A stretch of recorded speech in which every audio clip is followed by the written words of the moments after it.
Hello.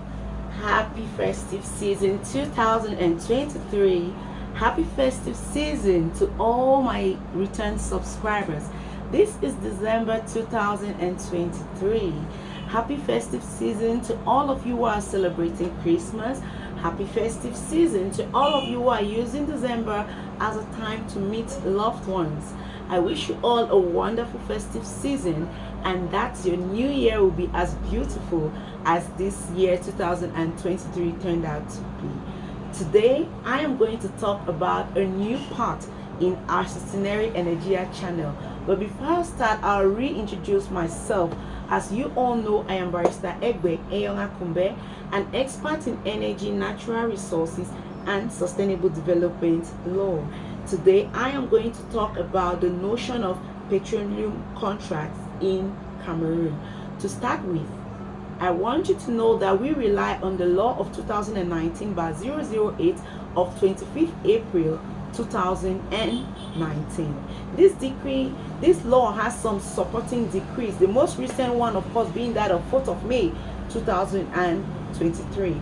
So if you get to that part, you will get everything you need to know. 2023 by 232 of 4th of May 2023. That's the most recent decree which assists in the implementation of the laws of 2019.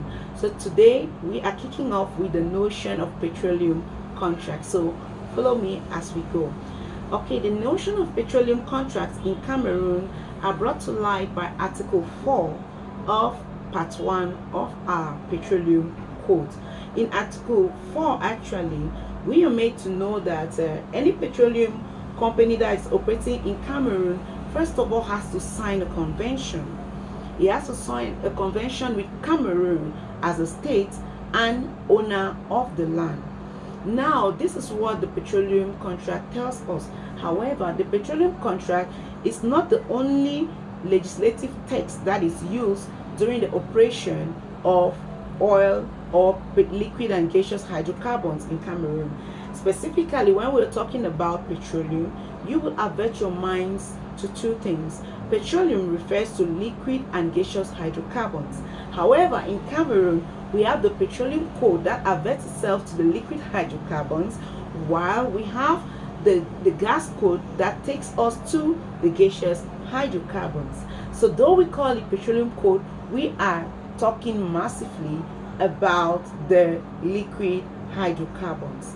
Now, as we talk about this, we would like you to understand that petroleum is found deep underneath the Earth's crust, appearing as a yellowish black substance.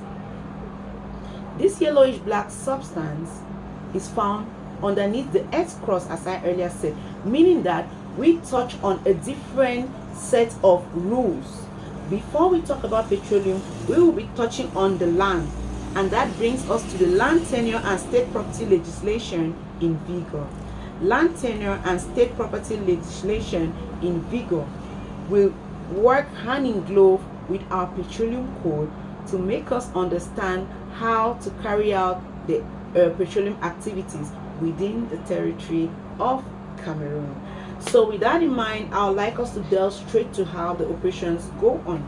Now, in the notion of petroleum, oil companies, after signing the contract, are supposed to explore and exploit according to what they had signed in their contract with Cameroon as a state. Now, in this activity, they will have to do some outsourcing. We say that they have to carry out outsourcing because petroleum operators are very limited in Cameroon. So when it comes to talking about experts, you would hardly find a multinational being okay with using Cameroon nationals. So they actually bring in experts from out of the country to work in their oil companies. And this brings us to what we refer to as outsourcing, because there are parts of the operations that this oil company will need to hand it in or place it in the hands of specific experts for a specific activity they want during the operation, so that they assist them in carrying out a successful exploitation of petroleum resources. Now, getting foreign companies to come execute these contracts brings about those different experts coming into our country, and some of them have their own laws which they are used to working with freely. In Cameroon, we have the regime of common law that is imposed on oil companies.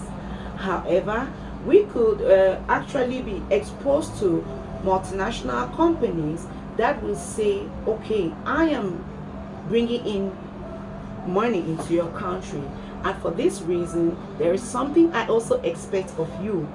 What is this thing? I simply do not want the imposition of the common law regime on me. And then the Cameroon government, of course, you as a consultant, you should understand that you have just one thing to tell the Cameroon government. It's not a problem. If they do not want the regime of common law to be imposed on them, then what we will do is that we will put the regime of tax on revenue on them, and that's it. As simple as that. The regime of tax on revenue seeks to hold back 15% of their revenue. So this means that that company will not be subjected to any form of tax obligation, nor will it undergo any form of accounting. Simple. At the end of what they're doing, 15% of the tax on their revenue is retained by that petroleum company that outsourced their contract to them. Or we would also say that retained by the petroleum company which benefits from their services.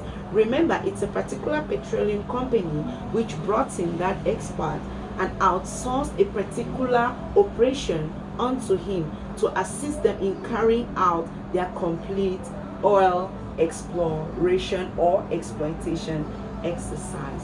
So this is a brief account of how exactly the notion of petroleum contracts should be looked at.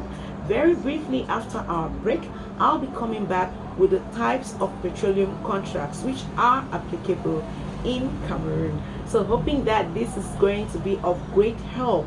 You know, it's easy to read, but it's more easy for some people who actually visualize and retain. So hoping that this video is going to be of great help to you as a consultant.